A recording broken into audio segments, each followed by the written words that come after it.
Olá, no vídeo de hoje vamos conversar sobre a Lei de Proteção de Dados Pessoais, aprovada recentemente pelo Congresso Nacional e que foi submetida a alguns vetos parciais pelo Presidente da República.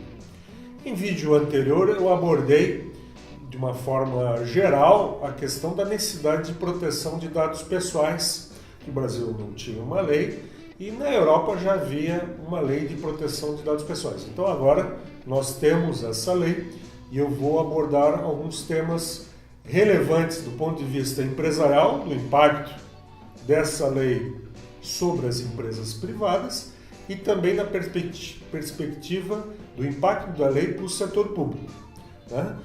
E afinal você poderia me perguntar o que é um dado pessoal? Dado pessoal é uma informação sobre a sua vida privada, sobre o seu estado de saúde, informação sobre a sua vida financeira, sobre a sua orientação política, informações sobre, por exemplo, seu DNA, sobre o seu corpo, né? A biometria, por exemplo, é uma coletagem de dados pessoais.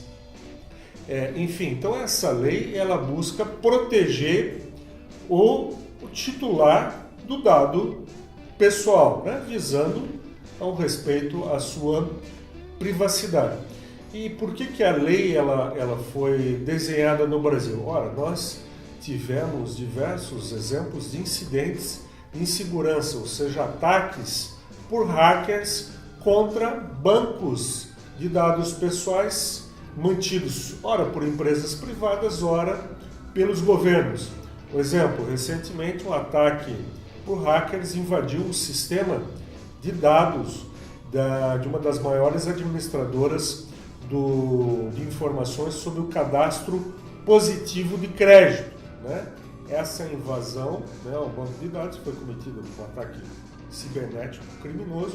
O Ministério Público do Distrito Federal está apurando esse episódio, né, visando a responsabilidade quanto à guarda e coleta desses dados pessoais.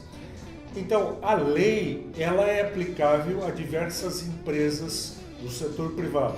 Então, os bancos devem se submeter à lei de proteção de dados pessoais, empresas de marketing e publicidade digital, hospitais também que têm dados pessoais dos pacientes submetem à lei de proteção dos dados pessoais, empresas administradoras de cartão de crédito também possuem milhões de informações sobre a movimentação dos clientes, se submete à lei de proteção de dados pessoais. Enfim, são diversos negócios impactados, né? Essa lei ela gera uma demanda pela adoção de regras de compliance, ou seja, regras de responsabilidade dentro das empresas privadas com a identificação de um gestor do tratamento dos dados pessoais, né?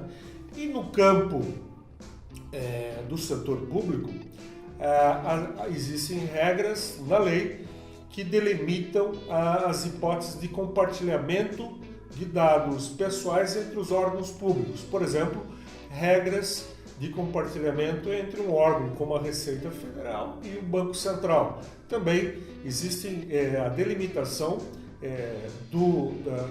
a existência de regras que delimitam o compartilhamento de dados entre o poder público e empresas privadas. Inclusive também há regras de que os cartórios e os registros públicos devem submeter a essa lei de proteção de dados pessoais. Para além do setor público, então, e do setor privado, né, a lei ela contém regras gerais para o tratamento dos dados pessoais. A primeira regra básica, né, para o tratamento do dado pessoal é a regra do consentimento do titular do dado pessoal quanto à utilização do dado. Existem regras também quanto à portabilidade do dado pessoal. Por exemplo, se você migrar de um plano de saúde para outra empresa, você vai levar o seu histórico, né, para a outra empresa. Também se você migrar de um banco para outro, ou de um plano de previdência para outro. Então existem regras de portabilidade dos seus dados pessoais. Também há regras sobre a transferência internacional de dados pessoais entre empresas. Por exemplo, uma empresa está localizada no Brasil e tem negócios com uma empresa situada na Europa. Então existe uma regra que trata da disciplina da transferência internacional dos dados pessoais.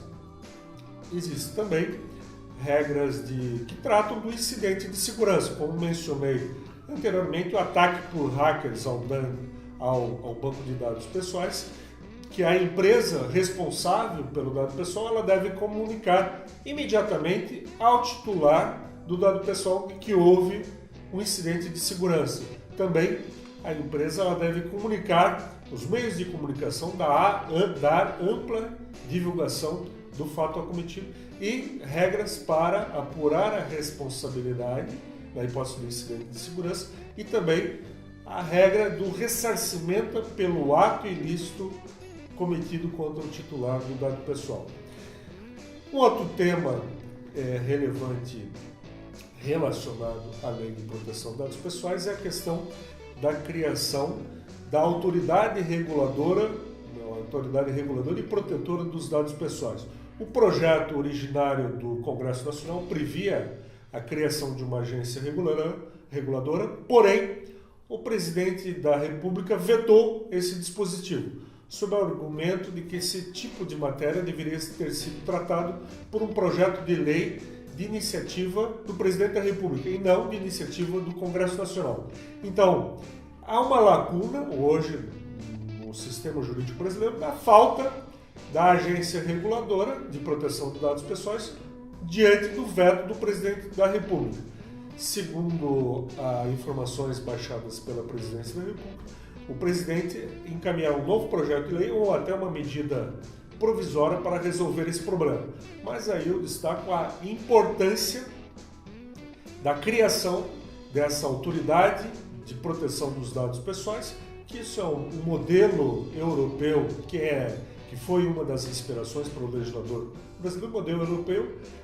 Em cada país da Europa há uma agência reguladora de proteção dos dados pessoais. Então é um modelo mais eficaz, né? Se existem regras legais, elas devem ser fiscalizadas por uma autoridade reguladora. A regra do jogo do sistema, um árbitro, um julgador que defina a correta aplicação dessas regras. E nós temos esse problema que deve ser urgentemente solucionado pelas autoridades públicas brasileiras.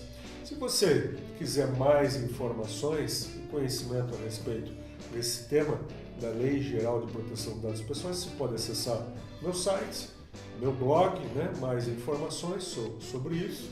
E eu agradeço a sua atenção e até o próximo vídeo sobre um grande tema do direito da comunicação.